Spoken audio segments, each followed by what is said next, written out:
ఓసారి భీముడు అడవిలో వెళ్తుండగా ఓ పెద్ద కొండ చిలువ భీముణ్ణి గట్టిగా చుట్టేసింది. 1000 ఏనుగుల బలమున్న భీముడు ఎంత ప్రయత్నించినా ఆ కొండ చిలువ పట్టు నుండి విడిపించుకోలేకపోయాడు. పెద్ద పెద్ద రాక్షసుల్ని మట్టి కరిపించాను, మీ పట్టు నుండి ఎలా విడిపించుకోవాలో చెప్పండి అని భీముడు కొండ చిలువని అడిగాడు. నేను అడిగే ప్రశ్నలకు జవాబు చెబితే విడిచిపెడతా అని ఆ కొండ చిలువ భీముడికి చెప్పింది. అందుకు భీముడు గట్టిగా నవ్వి, ఓ 100 మందిని కొట్టమని చెప్పండి, వారి ఎముకల్ని నుజ్జు నుజ్జు చేస్తాను, లేదా ఓ బండెడు కూడు తినమని చెప్పండి, చిటికలో తినేస్తాను, అంతేకాని ఈ ప్రశ్నలు జవాబులు నా వల్ల కాదు అన్నాడు. అంతలో భీముణ్ణి వెతుకుతూ ధర్మరాజు అటుగా వచ్చాడు.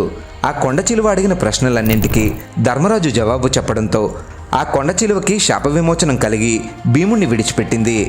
ఇంతకాలం కొండ చిలువగా ఉన్నది తమ ముత్తాతలకి ముత్తాత అయిన నహుషుడే అని తెలిసి తమ ద్వారా శాప విమోచనం కలిగినందుకు చాలా సంతోషించారు. జై శ్రీకృష్ణ.